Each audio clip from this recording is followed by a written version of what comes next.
Well, it's been a year, and for Dev Sisters, the developers of Cookie Run, that means a whole load of new characters. It's only natural that I'd end up picking up a few more ships. Since the attention spans of society at large are dwindling, I'll try and keep this preamble short. If you respect my opinion, I'll respect yours. Which most people did, except for one homophobic commenter, which I found really funny because I am a super mega jumbo lesbian, and also Cookie Run as a franchise is like a glue trap for queer people. Also, nobody seemed to have anything to say about Earl Venture, which I find really funny because they're quite similar to a certain popular pairing at the moment. But like, hey, I guess they can't all be winners. Having that said, if you happen to see the Ranking Popular Cookie Run Ships video I did with Hyperheims a while back, you'll know that I am absolutely nuts about Abysseel. Like, I roped my girlfriend into writing a 30,000 plus word fanfic about them level nuts. It's the longest thing I've ever posted to date. The reason I knew these two were going to have a major impact on my psyche is because they follow what I call the Saimoda formula, Saimoda being my first OTP ever of Shuichi and Kaito from Danganronpa V3. The Saimoda formula is as follows. One character is socially reclusive as the result of a traumatic event, and the other character acts as a ray of sunshine that helps them to slowly come out of their shell and make their way back into society. And what do you know, Abysseel fits that bill perfectly.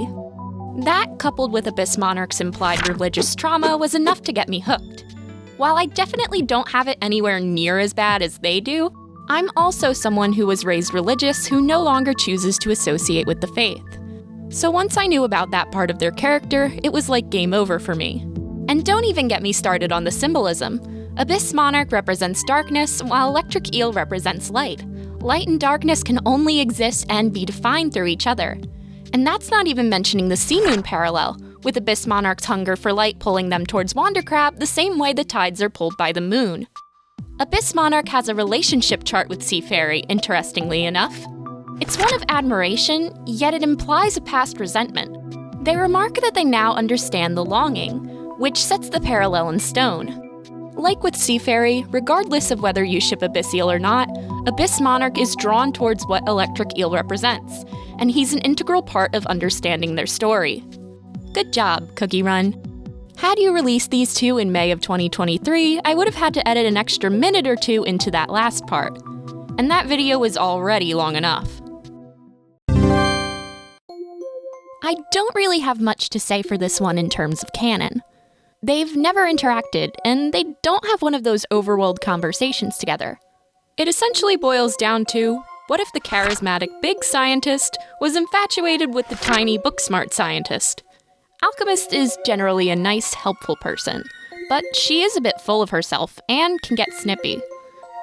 Butteralch can be a pest with those he's interested in, as seen with Matcha, but that veers into the ableism territory because Matcha's missing ingredient is likely meant to represent some form of disability. Alchemist doesn't have a missing ingredient as far as we know, so I can imagine them getting along, or at the very least, Butteralch taking an interest in Alchemist's work.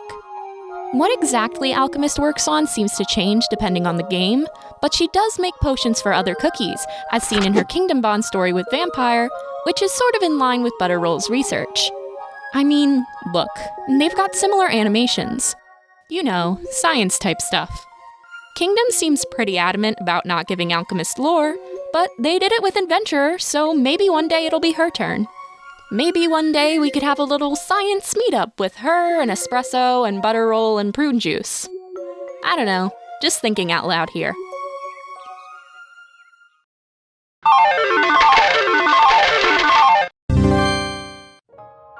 And now we're getting into they're not even in the same game territory. I know most people did not care about the Oven Break Wish Camp update and only wanted to see their faves, but if you did happen to read it, you'll know that S'more, not S'mores, I don't know why I keep seeing that online, his name is singular, really likes stars. And hey, what do you know? We have a character that's a personification of stars. Simple math as to how we got here. And considering the fact that S'more is literally just some guy, this ship very easily lends itself to the deity x average mortal trope, which I happen to be quite fond of. All in all, they're more of a low-key ship for me, kind of like Red Velvet and Almond from the last video. Neither Stardust nor S'more are characters I'm absolutely crazy for, but I do like them. I suppose that kind of goes against the rule I set up in the last video regarding talking points, but I wanted to bring up Starsmore because I have a bit of a platform, and I think more people would have a fun time with the ship if they simply knew it existed.